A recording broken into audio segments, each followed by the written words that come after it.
All right, Ed Gonzalez, Harris County Sheriff, joined here by T. Michael O'Connor, the U.S. Marshal of the Southern District.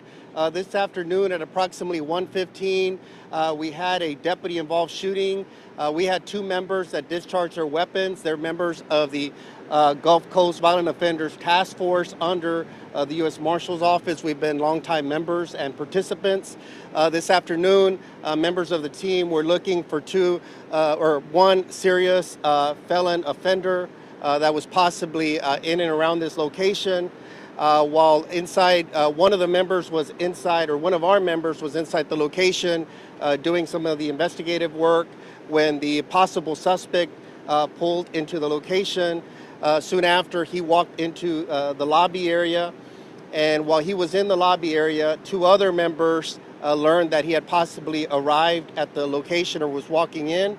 As they began to approach the sliding glass doors in the registration/lobby area, the male began to retrieve a pistol from his person. He raised that pistol. Our two members discharged their weapons through the glass doors, were able to strike him, possibly at least two times, we believe. We're not sure. That'll be part of the investigation. The male collapsed and was pronounced deceased here at the location. The male was wanted on 5 possible charges, including a parole violation for dangerous drugs, 3 federal felony open warrants as well for possession of a weapon, and 1 local charge for some type of theft here out of Harris County. So a total of 5 open warrants. The female that was not in the vicinity at the time of the shooting that was in his company was also wanted. I don't have all the details on her at this point. The suspect that's deceased is approximately 45 years of age. Both of the only members that discharge their weapons are Harris County Sheriff's Office members that are part of the task force. They're both longtime veterans of our agency, 20 plus years each. And so that's the information that we have at this time. Briefly in Spanish, and then I'll answer questions. Esta tarde recibimos una llamada en este local, un equipo de nosotros que somos miembros de un task force que se llama el Gulf Coast Violent Offenders Task Force. Respondieron en búsqueda de un sospechoso peligroso. Lo estaban buscando por más de 5 órdenes de arresto. Al llegar aquí lo pudieron localizar dentro de la oficina de registros, y cuando comenzaron a entrar para dentro del sitio, el tipo sacó una pistola, levantó la pistola y 2 miembros del equipo pudieron disparar. Lo hirieron en ese momento y él cayó y murió ahí en la escena. Solamente 2 miembros de nuestro equipo fueron los que dispararon sus armas, y es la información que tenemos en este momento. Any questions? When the deputies spotted him, you mentioned they spotted him when he pulled out a pistol. Were they actively trying to arrest him before he pulled out a pistol? What happened before he pulled it out? He was in the registration area. He, I think, saw when several unmarked vehicles were pulling in. I think he became suspicious, and as they began to make entry into the location, he retrieved his pistol from his body, possibly his waistband, raised the pistol, and as they were making entry, hadn't yet put hands on him or anything. As they were about to begin enforcement action, there was a little bit of distance from where he was at in the registration area and the glass doors. They discharged their weapons. We don't know if he discharged at the same time. We don't know if it was an actual exchange, but when he picked up his weapon, upwards, kind of facing them, they discharged their weapons and struck him. We don't know if he discharged as well. They're in a plainclothes assignment. And was he? But I believe they do have the markings. They do have the markings of the agency, and They had the vest on. Yes. Said task force, Yes. police, U.S. Yes. Marshals. So they were well identified when they started to approach him. The suspect was staying at a hotel. Is he from this area? Or is I know the warrant that we received or had was coming. The information was coming out of Austin. We don't know if that's just because that's where the parole, office or headquarters at. So I don't know his exact it was origins. out of Austin. So it was out of Austin. So And the I'm warrants assuming are he's out of from. Austin. Yeah, the warrants are out of Austin, with 1 from Harris County, but we don't know if that's like his hometown or anything like that. Yeah. But he had been staying here for several weeks at this hotel. the female was she She's wanted, so most likely she will. I don't know her current status right now, but she is wanted as well. There was a young man saying he'd been taken into custody maybe around 11 from a neighboring room. He said he was a friend of the person who died. That somebody else was arrested? He said he wasn't arrested, but he was detained. I'm not sure about what happened earlier. I haven't gotten that What information. time did the task force? This happened around the shooting and what have you started transpiring about 1:15. Okay. A PM. Yeah. So I don't know how much time they have been in here. The task force obviously has different members. Did the task force entered the building earlier in the day at any point? Do we know? No, they were on the approach. They got where they had heard they were here. They're in multiple rooms. So before they went to start searching, this is when they saw that the individual was in the lobby. Now, since then, there's other occupants and even juveniles that are in there, and they're being detained until the authorities come and work with them at this time. The mail, we're told, had multiple rooms here at the location, so there's going to be different parties that were in and out, so I don't know what transpired earlier. Yes. Algo así, descripción del sospechoso, cuáles son los cargos de que se le acusa y cuál era el vínculo con esta mujer y qué hacía esta mujer en el La mujer lo estaba acompañando, pero no estaba con él en el momento de los disparos. Estaba en búsqueda por 5 órdenes de arresto, todas felonías. Una es un parole violation por drogas peligrosas. 3 eran por felonías federales con persona prohibido de tener un arma. Y otro era por un tipo de robo o algo, theft, pero aquí de Harris County. Entonces era un total de 5. Y la mujer no sabemos, pero también tenía orden de arresto también. se estaba quedando, qué hacía allí, qué era, dónde Aquí se estaba. estaba quedando, se había estado hospedando en este hotel por más de 2-3 semanas, más o menos. Can you talk about the fact Somebody had. Can you explain, clarify a little bit, what time did promotions get to the hotel?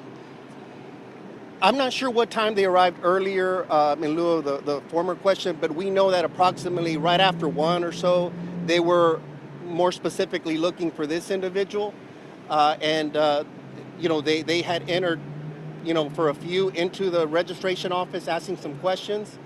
And then once they determined that the male was possibly inside the registration area is when they began to arrive to make entry into the registration, to approach him, to take enforcement action. And that's when the male pulled out the pistol, raised it up, and we don't know again if there was an exchange, but we know 2 members of our agency that are members of the task force discharged their weapons.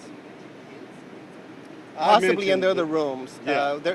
We don't know. It's in the early stages. And again, I also always like to preface things by saying all this is still preliminary.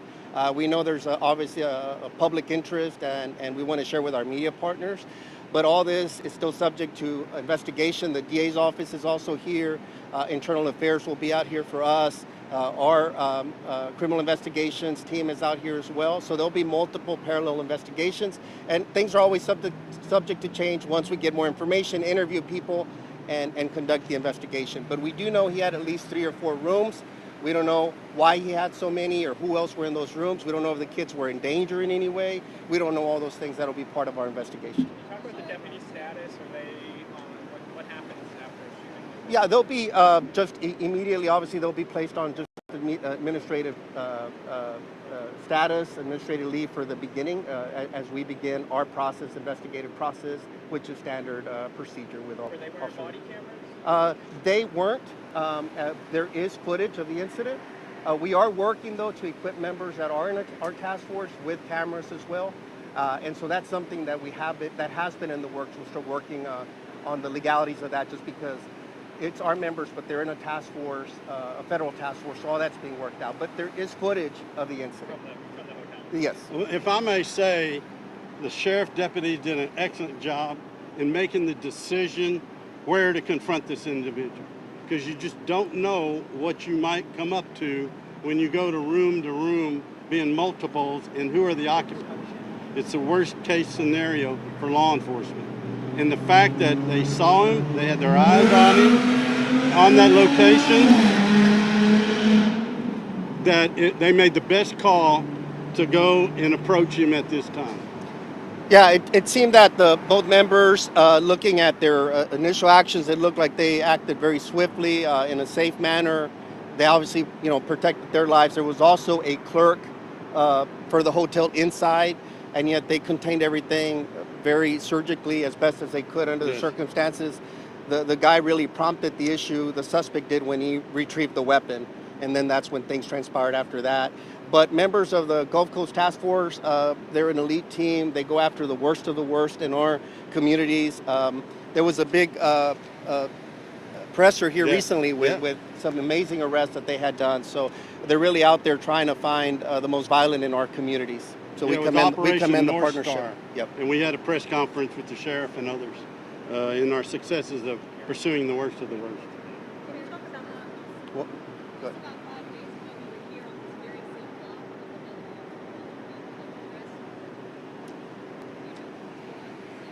building. Yeah, it's in very close proximity to here. Again, we extend our condolences to Roderick's family. We are in the throes of that investigation right now. My commitment, our commitment, is to be transparent, to be thorough, and to be timely as well. And so we will be getting out information forthcoming very, very soon.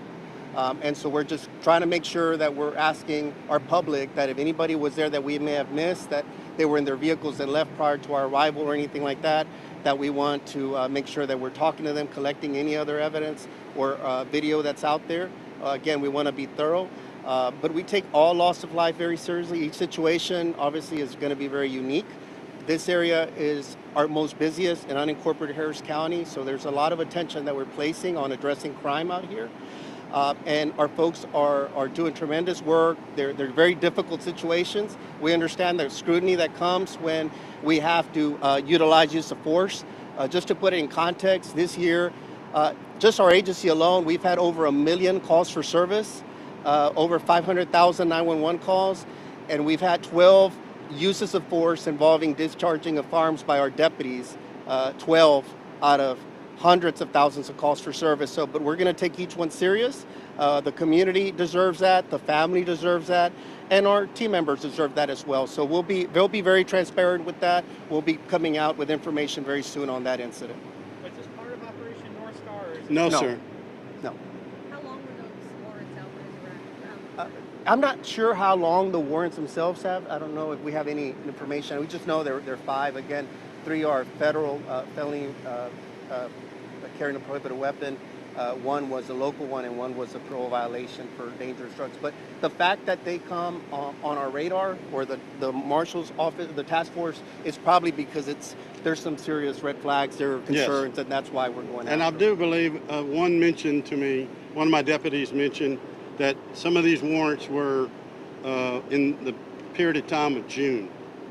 But there could be, like the sheriff mentioned, there's multiple.